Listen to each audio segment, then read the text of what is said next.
L'abbé Pierre. L'abbé Pierre, lui aussi, ouais. Agression sexuelle. L'abbé Pierre. L'abbé putain de Pierre. On parle du même. On parle du même. Ceux qui ont du pain dans leurs assiettes, de l'or dans leurs coffres et qui disent nous, on est pour la paix. Je leur dis, c'est vous, les vrais provocateurs de violence. Tiens, elle est jolie ta petite chatte, t'as quel âge? 12 ans? Tu veux frotter le zizi de l'abbé? Ah si tu frottes fort, il y a Dieu qui va exaucer un de tes vœux. On parle du même. L'abbé Pierre, c'est ma limite. C'est ma limite.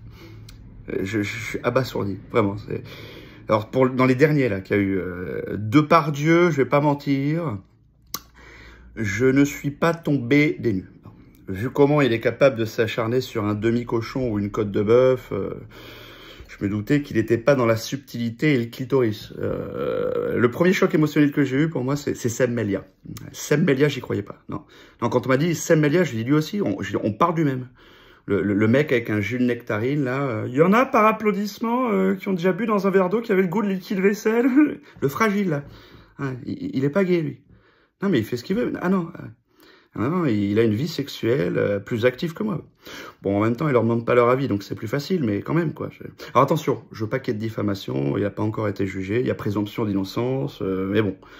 À un moment donné, j'ai envie de dire, quand tu as 19 témoignages qui vont dans le même sens, du sud de la frontière espagnole, San Sébastien, jusqu'au nord de Dunkerque, en passant par l'extrême gauche du pays et l'extrême droite, Bardella 2027 ! Excusez-moi.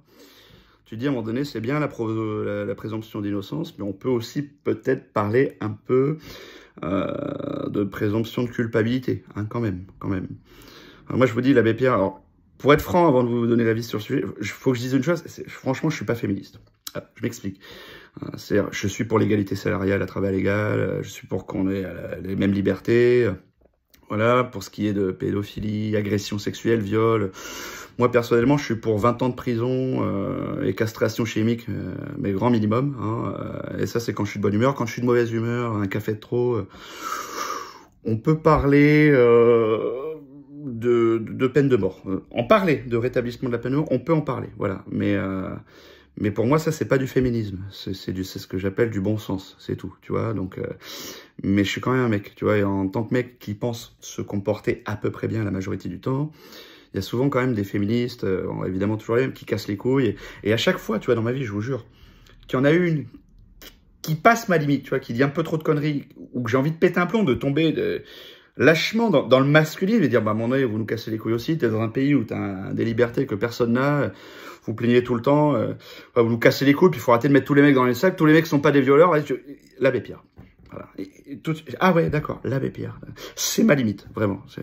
Je pensais pas dire ça un jour, parce que moi, j'aime pas le sectarisme. Tu vois, pour moi, il y a des meufs bien, des mecs bien, faut pas mettre tout le monde dans le même sac, mais là, je le dis officiellement, je vais mettre des potes à dos. Hein.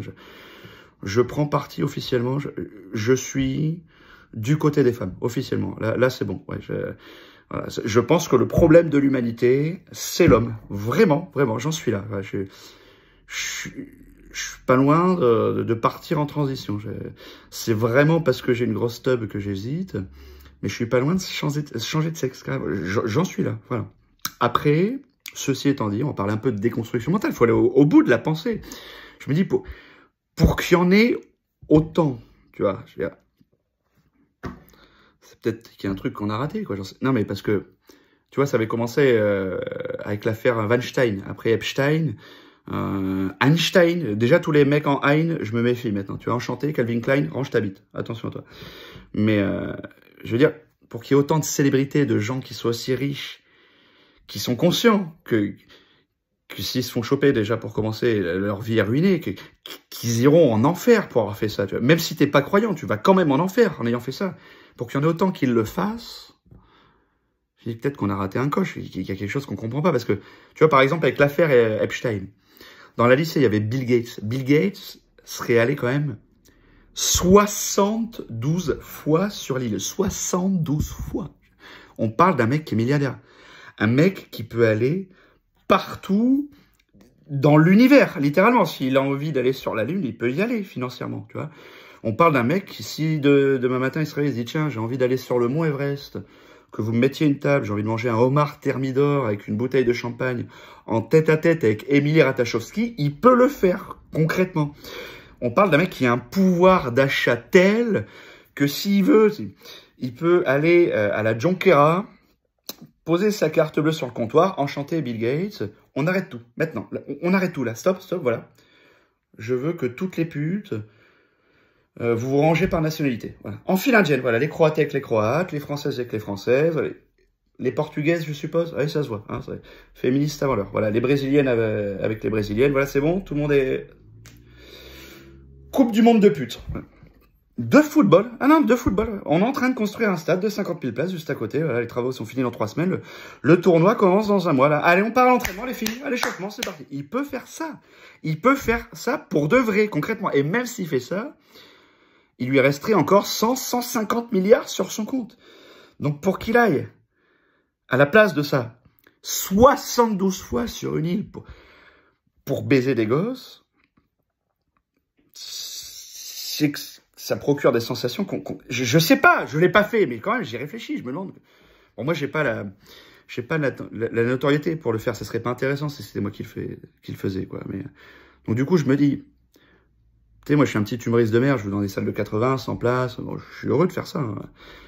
Mais je me dis, peut-être si vous vous abonnez massivement, tu vois, qu'on fait de moi une star, qu'on juge ensemble, que j'ai la notoriété nécessaire pour le faire, parce que le problème aussi, c'est qu'ils n'assument pas derrière, tu vois. Moi, je me dis, on décide ensemble du moment où j'ai la notoriété pour le faire, et je le fais, et j'assumerai, tu vois, je n'irai pas, voilà.